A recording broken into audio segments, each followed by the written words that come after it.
안녕하십니까, 라비타 채널입니다. 오늘은 미우 대륙에 대한 이야기를 해볼까 합니다. 사람들은 보통 아틀란티스나 미우 대륙의 이야기는 누군가 지어낸 허무맹랑한 이야기이거나 전설 속의 이야기라고 생각할 것입니다. 그래서인지 미우 대륙에 관련된 자료 찾기가 굉장히 어려웠습니다. 영국의 암호 해독가이자 고고학자인 처치워드 대령이 유일한 사람이었으며 미우 대륙에 관련된 책을 출판하면서 세상의 이목을 받게 됩니다. 그가 영국의 식민지인 인도로 발령받게 되면서 그와 미우 대륙과의 인연도 시작하게 됩니다. 인도와 버마 사람들은 미우 대륙이 실제 존재하였던 운명이라는 점을 인지하고 있었으며 한사원의 점토판을 해석하면서 그는 확신을 갖게 됩니다. 버마의 사원을 비롯하여 이스트섬과 하와이, 태평양의 작은 섬들의 문양과 신화를 조사하였으며 뉴질랜드를 비롯하여 이집트, 아메리카 대륙의 마야 문명 등을 연구하면서 인류의 기원이 미우 대륙에서 시작되었음을 확신하게 됩니다. 미우 대륙은 여러 식민지를 가지고 있었는데 그 대표적인 예가 위구르였다고 합니다. 위구르 제국은 태평양 연어로부터 중앙아시아를 거쳐 아일랜드까지가 영토였다고 합니다. 위구르 제국의 수도는 오늘날 고비 사막에 있는 카라코토의 유적지 부근이었으며 위구르 제국이 번성했던 당시 고비 사막은 아주 비옥한 평야지대였습니다. 미우 제국의 동쪽에 위치한 중앙아메리카의 또 다른 식민지 마야 제국이 있었습니다. 옛 기록에 의하면 멕시코와 중앙아메리카는 미우 대륙에서 이주해온 사람들이 정착했던 식민지였고 첫 이주민은 금발계의 백인종이었는데 그 후 흑발계 백인종들에게 살던 곳을 빼앗기고 쫓겨나게 됩니다. 갈 곳이 없어진 금발계 백인종은 배를 타고 해 뜨는 방향으로 동쪽으로 항해하여 북부 유럽, 오늘날의 스칸디나비아 지방에 정착했다고 합니다.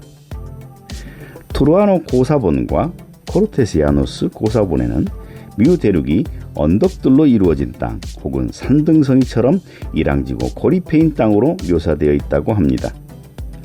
그리스 옛 기록에서는 미우 대륙을 평원으로 묘사하였고 산은 하나도 없었다고 합니다. 미우 대륙이 가라앉게 된 원인은 가스층의 붕괴로 알려져 있습니다. 지금 태평양에 남아있는 섬들은 가스층이 지나지 않는 지역에 남아있는 땅이라 할 수 있습니다. 섬들을 이어주게 되면 다음과 같은 대륙이 나타나게 됩니다. 바로 이곳이 미우 대륙일 거라고 우리는 추측하고 있습니다.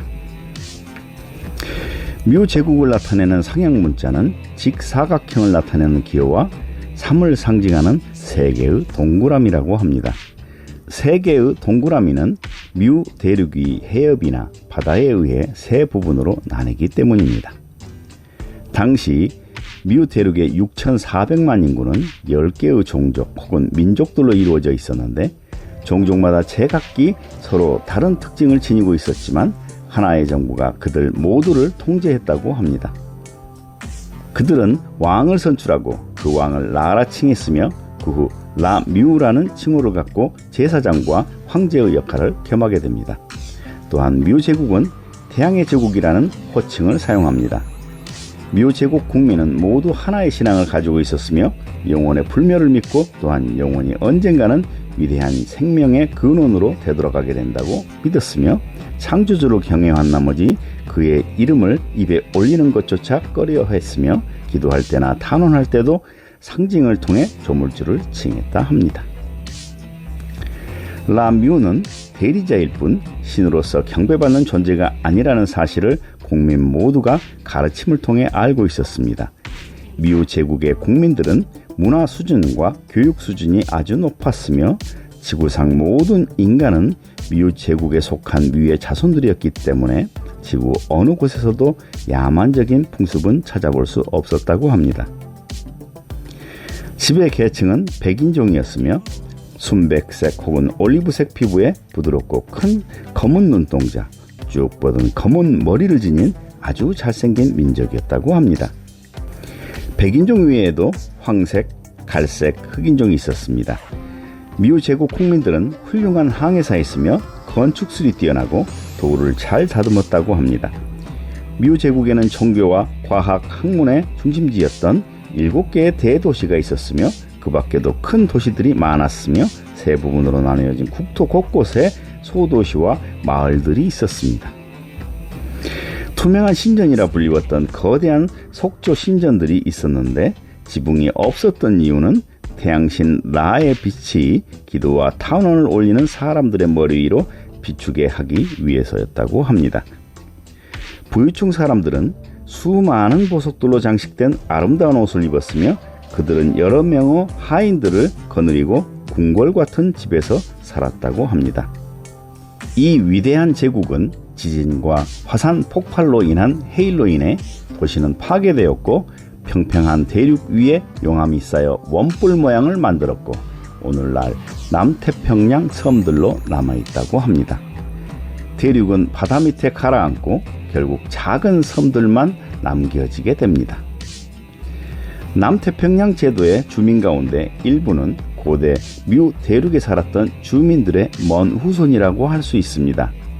길버트 군도 아로라의 섬의 왕녀 아라왈리가 들고 있는 부채의 장식 무늬는 태양의 제국 뮤의 왕실 문양이 새겨져 있다고 합니다. 고대의 왕과 제왕들은 한결같이 태양의 아들이라는 칭호를 즐겨 사용하였으나 이는 지상 최초 왕국이었던 태양 제국 뮤의 식민지 혹은 제후국이었음을 암시하는 말인 것입니다. 멕시코의 고고학자 니벤에 의해 멕시코시티에서 북쪽으로 약 46km 떨어진 곳에서 각각 사암층과 사력층, 표석층을 사이에 두고 한 켜씩 차례로 묻혀있는 3개의 문명 유적을 발굴하게 됩니다. 이 도시들은 해발 300m 이상 되는 높이에 묻혀 있었으며 이 도시들과 바다 사이에는 약 1700m에서 5000m 높이의 산들이 가로놓여 있었습니다. 고대에 대양이 1700m 이상 되는 높은 파도를 일으켜 자갈들을 굴러와서 쌓은 것일까요? 아닙니다. 이곳은 산이 솟아오르기 전에 세워졌던 것이며 도시에서 발견된 비문들을 해독하여 풀이한 결과 이 도시들은 뮤 제국의 식민지였음이 밝혀졌습니다.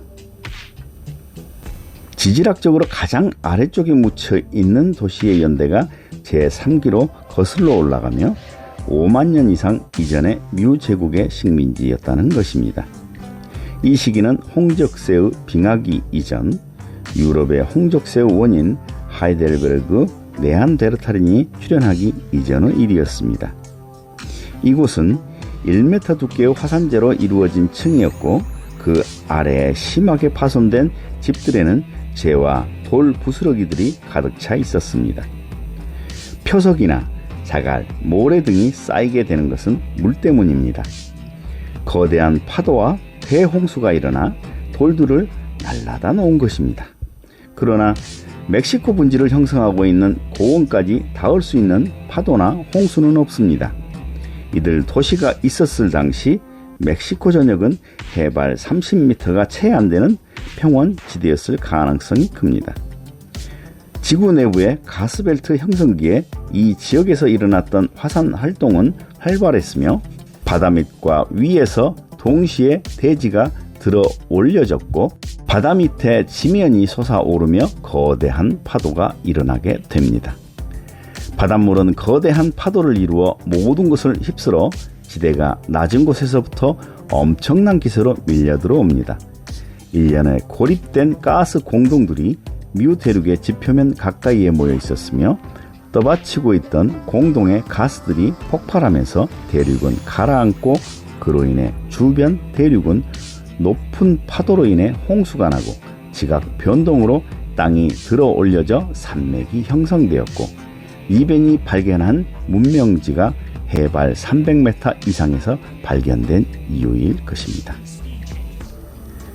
발견된 유물 중 가장 눈길을 끄는 것은 책상다리를 하고 두 손을 무릎에 올려놓은 테라코타 인형입니다. 이 인물 인형은 우리가 알지 못하는 먼 옛날 멕시코 분지에 적어도 몽골 계통 사람들이 살고 있었다는 사실을 증명해 줍니다. 아즈텍족은 멕시코 역사에 새로 등장한 종족이며 톨테크족과 오메크족, 마야족과 같은 고도의 문명과 조직사회를 이룬 종족들이 건설해 놓은 도시들을 불과 칼로 짓밟아 버린 피해 굶주린 정복자들이었던 것입니다. 니벤의 발견으로 뮤 대륙의 존재가 증명되었고, 뮤 대륙은 전설 속의 대륙이 아니라 실제였던 인류의 고대사임이 밝혀졌습니다. 뮤 대륙이 가라앉은 이후 살아남은 문명인들은 원시시대로 돌아가야 했으며, 우리는 그때를 구석기, 신석기 시대라 부릅니다. 감사합니다.